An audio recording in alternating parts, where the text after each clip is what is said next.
Hello everyone, this is Satya and you're watching Sagan's English channel. Thanks for clicking my video, and today I'm back with an interesting session of 15 English expressions with your Tamil meaning. Are you ready? Let's get going.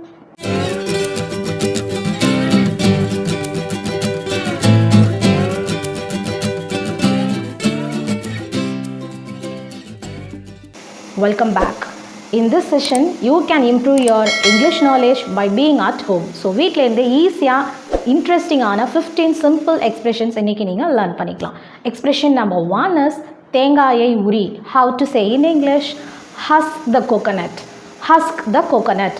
Husk means the outer covering of coconut. வெளியில் இருக்கிற அந்த நாரை என்ன சொல்லுவோம் அப்படின்னா husk. It can be used as verb also. Husk the coconut அப்படின்னா தேங்காயை உரி. Expression number 2 is வயதுக்கு ஏற்றார் போல் நட அப்படின்னு நம்ம சொல்லுவோம். வயசுக்கு ஏற்ற மாதிரி நட அப்படின்னு சொல்கிறதுக்கு how to say in English? Act your age. Act your age. So உன்னோட ஏஜுக்கு ஏற்ற மாதிரி ஆக்ட் பண்ணு, நடந்துக்கோ அப்படின்னு சொல்லலாம். Expression number 3 is வர வர உனக்கு திமிரு ஏறிக்கிட்டே போகுது அப்படின்னு சொல்லுவோம் இல்லையா? How to say in English? So you are growing arrogant. You are growing arrogant. Arrogant means சொல்கிற பேச்சை கேட்காம பிஹேவ் பண்ணுறது, ஆக்ட் பண்ணுறதை என்ன சொல்லுவோம் அப்படின்னா arrogant அப்படின்னு சொல்லுவோம். Expression number 4 is நீ மாடு மேய்க்க கூட லைக் இல்லை அப்படின்லாம் நம்ம திட்டுவோம் இல்லையா? How to say in English? You are worthless. You are worthless. Or you can say you are fit for nothing. You are fit for nothing. So இதில் மாடு வரலையே அப்படின்னு கேட்காதீங்க. So certain expressions cannot be literally transferred பண்ண முடியாது.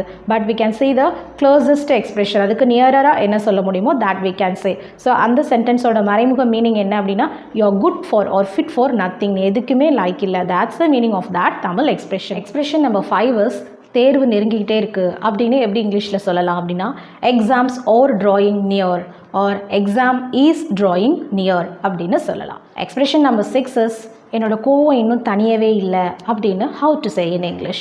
My anger didn't appease it. My anger didn't appease it. So தனியவே இல்லை அப்படிங்கிறதுக்கு என்ன வேர்ப் யூஸ் பண்ணலாம் அப்படின்னா appease. APPEASE. My anger didn't appease it. Expression number 7 is அவனுக்கு என்ன கொம்பா முளைச்சிருக்கு, நான் ஏன் அவனுக்கு பயப்படணும் இப்படிலாம் கேட்பீங்க இல்லையா? How to say in English? Why should I fear? Has he got 2 hands?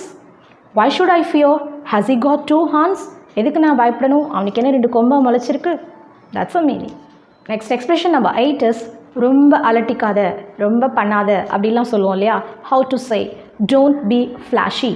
Don't be flashy. So அடுத்தவங்க பார்வையில் பண்ணுற மாதிரி சில விஷயங்களை அலட்டிக்குவோம். that's called as don't be flashy. Expression number 9 is கதவை தாளிடு இல்லை கதவை பூட்டு அப்படின்னு சொல்லுவோம். பூட்டு கதவை பூடு அப்படின்னு சொல்கிறதுக்கு how to say அப்படின்னா close the door and fasten the latch. Close the door and fasten the latch. Latch means தாழ்பால என்ன சொல்லுவோம் அப்படின்னா latch. Fasten, FASTEN, fasten. T is silent here. Fasten means 2 இரும்பு துண்டுகளை ஒன்றா சேர்க்கறது என்ன சொல்லுவோம் அப்படின்னா fasten. ஸோ தாளிடுறது. that's called as close the door and fasten the latch. Expression number 10 is சிந்தாமல் சாப்பிடு அப்படின்னா எப்படி சொல்லலாம் அப்படின்னா eat without spilling the food. eat without spilling the food. or சிந்தாத, சாப்பாட்டை சிந்தாத அப்படின்னு சொன்னால் don't spill the food. Don't spill the food. You can say in either of the ways. எது வேணாலும் நீங்கள் யூஸ் பண்ணிக்கலாம். எக்ஸ்பிரஷன் நம்பர் 11 is கண்களை கட்டு. குழந்தைங்களாம் விளையாடும் போது சொல்லுவாங்க என் கண்களை கட்டு அப்படின்னு சொல்லுவாங்க. how to say blindfold me. blindfold me அப்படின்னு சொல்லலாம். எக்ஸ்பிரஷன் நம்பர் 12 is ஊசியில் நூலை கோர்க்கவும். ஊசியில் நூலை கோரு அப்படின்னு எப்படி சொல்லுவீங்க? so simple. thread the needle. thread the needle. thread the needle. Expression number 13 is என் பொறுமையை சோதிக்காத அப்படின்னு சொல்லுவோம். always we use with our children. So don't try my patience. Don't try my patience. So you can say it this way. Number 14th expression is sambar ஊசி போச்சு இல்லை கெட்டு போச்சு அப்படின்னு சொல்கிறதுக்கு how to say this? The stew has gone rancid. The stew has gone rancid. Stew means sambar என்ன சொல்லலாம் அப்படின்னா lentil stew அப்படின்னு சொல்லலாம். The stew has got rancid. The last expression is பூக்களை தொடுக்கவும். how to say in English? String the flowers. String the flowers. I hope that all these 15 expressions are very useful. So now it's time for today's snippet. So what is today's snippet அப்படின்னா how to say sambar in English? lentil stew. If it is rasam, rasatha English எப்படி சொல்லலாம் அப்படின்னா pepper soup or pepper water அப்படின்னு சொல்லலாம். பொரியலை எப்படி இங்கிலீஷில் சொல்லலாம் அப்படின்னா sauteed vegetable. So suppose carrot பொரியலாக இருந்துச்சு அப்படின்னா சாட்டட் கேரட், சாட்டட் பொட்டேட்டோ அப்படின்னு நம்ம யூஸ் பண்ணலாம்.